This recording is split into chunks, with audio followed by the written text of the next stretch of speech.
Good morning everyone. এখন সকাল 8:30 বাজে। উঠে গেছি সকাল সকাল। কাল ঘুমাতে প্রায় ঘুমিয়েছি তখন 2:30 বাজে। সব গল্প করছিলাম, আড্ডা দিচ্ছিলাম। সবাই একসাথে থাকলে যা হয়। তো আমার মেয়ের তো কোনো ঠিকানা খুঁজে পাওয়া যাচ্ছে না। চিনি আরও একদম শুধু দুষ্টুমি করছে, দুষ্টুমি। তো আপনারা দেখতে থাকুন আজকে সারাদিন কী হচ্ছে না হচ্ছে। আজকে আমার বাড়ির ব্লগ, আর আজকে থেকে এখান থেকে আমার ব্লগটা স্টার্ট করছি। আমি আর আমরস একটু বাজারের দিকে গেছিলাম।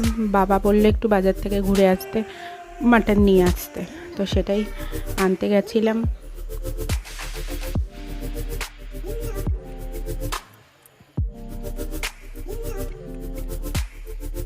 মাটনটা শুধু টক দই দিয়ে ম্যারিনেট করে রেখে দিয়েছিলাম প্রায় 2 ঘন্টা মতো। তারপরে রান্না করেছি।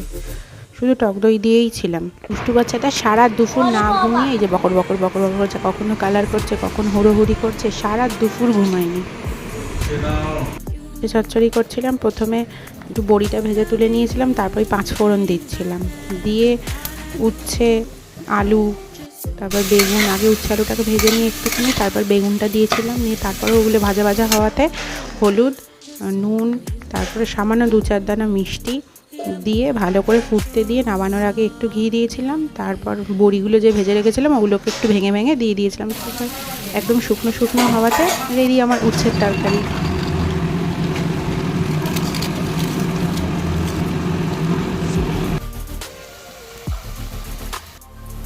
আমার হাতের মাটন বাবা খেতে চাইছিল, তাই বানাচ্ছিলাম। প্রথমে গোটা গরম মশলা ফোড়ন দিয়ে দিয়েছি, তারপরে যে পেঁয়াজগুলো দিয়ে দিয়েছিলাম। তারপর পেঁয়াজগুলো ভাজা হতে টমেটো, কাঁচা লঙ্কা, আদা, রসুন, পেঁয়াজ, অল্প কয়েকটা পেঁয়াজ পেস্ট করে দিয়ে দিয়েছিলাম।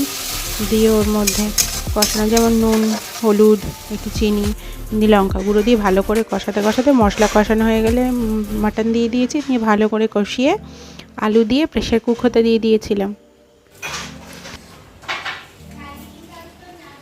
মেয়েরও মাটন রেডি ঝাল ছাড়া, আর এই যে আমাদেরও মাটন রেডি। মা বাবাকে খেতে দিচ্ছিল। আমি এই জাস্ট স্নান করে এলাম। এখন প্রায় 2:30 বাজে। মানে বাপের বাড়ি আসলে যেমন ল্যাদ খাওয়া বলে, সেই আমি ল্যাদই খাচ্ছিলাম। সেই আমি 2:30টার সময় স্নান করে এলাম।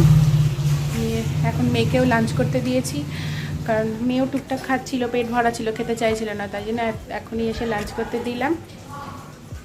মোটামুটি সবার স্নান হয়ে গেছে, মা গেছে স্নানে, তারপর লাঞ্চ করব। বাবারও লাঞ্চ হয়ে গেছে, বাবা বেরোচ্ছে অফিস, বাবার অফিস আছে। আর ওয়েদার একদমই ভালো না, বৃষ্টি হচ্ছে, পুরো অন্ধকার করে আছে, মেঘলা, খুব জোরে জোরে হাওয়াও দিচ্ছে। পরে লাঞ্চ ছিল মাটন ভাত, এটা তো মেয়েকে খেতে দিয়েছিলাম, ওকেও কলা পাতাতেই দিয়েছিলাম। আমরা কলা পাতা কেটে এনেছিলাম পাশের বাড়ি থেকে, ওকেও দিয়েছি। ধারে বেড়েছে 2 জন মিলে। এই যে একজন নেল পালিশ পরছে, এই নেল পালিশ বার করছে, ওই যে ওই যে ওই যে সব তছনছ করছে বৃষ্টির মধ্যে। খেতে বসে গেছি। লাঞ্চে ছিল উচ্ছের তরকারি, বড়ি দিয়ে, বেগুন দিয়ে, আর মাটনের কষা, আর স্যালাডও ছিল।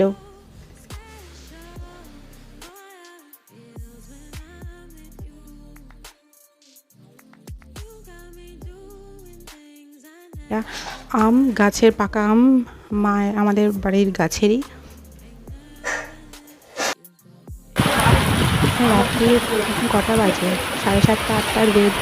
যেখানে একটা ইঁদুরকে 2টো কুকুর মিলে মারলো, মেরে ওকে নিয়ে কেমন বৃষ্টিতে কেমন করছিল সেটাই আর কি আপনাদের দেখাচ্ছিলাম। আর এই যে ওয়েদারটা, বিশেষ করে ওয়েদার, কি বৃষ্টি শুরু হয়েছিল।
এই যে বাচ্চাদেরকে নিয়ে বসেছে ও আঁকতে, শুধু ফ্লাওয়ার আঁকছে। এবার ওরা কালার করবে কোথায়? চিনি মিনি ডুঙ্কু। আমার ওই বাড়িতে, আমি তখন এই বাড়িতে আছি, ওই বাড়িতে যে বৃষ্টির জল আসছিল জানলা দিয়ে, সব জানলা দিয়ে, বিছানা ফিছানা নাকি সব জলে ভিজে যাচ্ছিলো, এত বৃষ্টির ছাট আসছিলো জানলার তলাগুলো দিয়ে। যে ওখানকার ওয়েদার 3 তলার ওপরে, ওই জন্য আরও যেন ওরা ফিল করতে পারছিলো। ভাগ্যিস আমরা ছিলাম না, এখানে ছিলাম, না হলে মেয়েটাকে কষ্ট ফেস করতে হতো। আবার কারেন্টও চলে গেছিলো।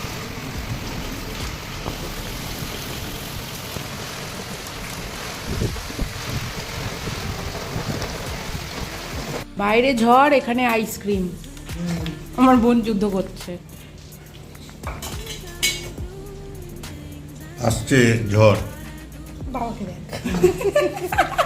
আমলা আমলা আমলা না, ও রুমাল। ওই আমলা আমলা, এটা হচ্ছে আমার আইসক্রিম, ঢুকু দিয়েছে। ওটা আমলা আমলা।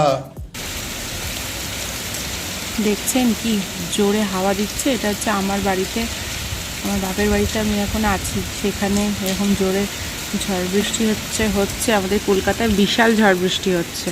ওয়েদারটা বাপরে বাপ, জানি না কী হবে। বলছে মাঝরাতে নাকি আরও বাড়বে, এখন সবে 12টা বাজে, তাতে এই।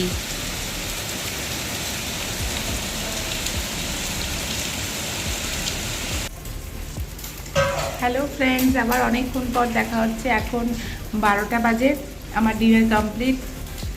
মেয়েও ঘুমিয়ে গেছে, হামলস আজকে বাড়ি চলে গেছে। আর বাইরে তো বিশাল ঝড় হচ্ছে, বলছে মাঝরাতে নাকি আরও ঝড় হবে। সবাই সাবধানে থাকবেন। তো যাই হোক, আজকে আইসক্রিম খেতে খেতে ব্লগটা শেষ করছি। সবাই ভালো থাকবেন, সুস্থ থাকবেন, সবাইকে ভালো রাখবেন। Tata, bye bye, good night. দেখা হবে কালকে আরেকটি নতুন ব্লগ নিয়ে।